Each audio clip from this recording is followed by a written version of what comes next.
আমি তো সবসময় বলি মানে আমাকে আগেও এরকম নানা প্রশ্নের সম্মুখীন যখন হতে হয়েছে, যখন এটা তো ঠিক নমিনেশন না, এটা হচ্ছে অফিসিয়ালি সিলেক্টেড হয়েছে।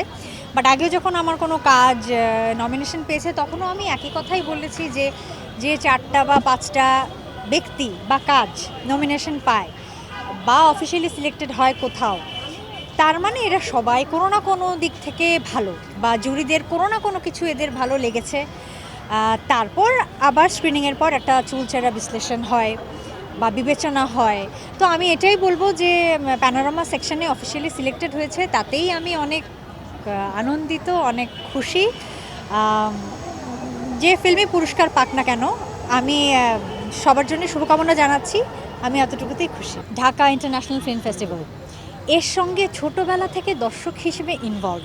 আমি আমার ব্যক্তিগত স্মৃতি থেকে বললাম যে আমি একদম ছোটোবেলা থেকে আমি যখন ফেস্টিভ্যাল হয় আমি অপেক্ষা করে থাকতাম, এবং আমি আমার ভাই সহকারে, আমার ভাই তো বড়, মানে সেই আমাকে নিয়ে যেত, ভাইয়ের বন্ধুরা সিনেমা দেখতাম। তখন তো আমি ছোট বা দর্শক বলা যেতে পারে।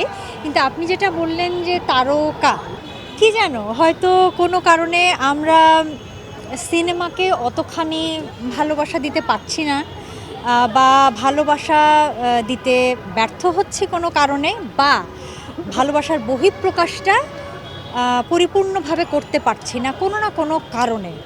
সেই কারণগুলো আমাদের আইডেন্টিফাই করতে হবে, কারণ আমার মনে হয় সিনেমার প্রতি ভালোবাসা কিন্তু ইন্ডিভিজুয়ালি আমাদের ঘরে ঘরে আছে। এটা আমি নিজে দেখেছি ছোটোবেলা থেকে, এটা আমি তখন দেখেছি, তখন থেকে কাজ করছি অভিনয় শিল্পী হিসেবে। যখন আমি শরতজবা নিয়ে আসলাম আমি তখনও দেখেছি, আপনিও দেখেছেন, হ্যাঁ, এখানে অনেকেই দেখেছে যে কেমন একটা অস্থিতিশীল সময়ের মধ্যে মানুষ হলে গিয়ে শরতজবা দেখেছে এবং আমার পাশে, আমাদের সবার পাশে থেকেছে। তার মানে কি? তার মানে সিনেমার প্রতি ভালোবাসা কিন্তু বিদ্যমান, কিন্তু কোনো কারণে সেটা প্রকাশ পরিপূর্ণভাবে পাচ্ছে না। এটা আমাদের আইডেন্টিফাই করতে হবে, সমস্যা কি। এখনও তো দেখুন, আপনি কিন্তু আমাকে ডিসেম্বরের শেষেও জিজ্ঞেস করছিলেন, হ্যাঁ, তখনও কিন্তু আমি একইভাবে বলেছি যে আমি এখনও শরতের জবা নিয়ে আছি। এবং আপনি দেখলেন যে আজকে কত তারিখ? 14 জানুয়ারি, আমি এখনও শরতের জবা নিয়ে আছি। আসলে প্রডিউসার ডিরেক্টর হিসেবে দৌড়াদৌড়িটা কিছুদিন থাকে একটা সিনেমা নিয়ে বা যে কোনো একটা ভালোবাসার কাজ নিয়ে। সো আরও কিছুদিন আমি শরতের জবা নিয়েই আছি, থাকতে চাই। এই তো তো দেখা যাক। আর আমি হয় কি, আমি খুব সময় নিয়ে প্রস্তুতি নিয়ে তো কাজ করি, এটা মোটামুটি সবাই এখন আপনারা তো জানেন।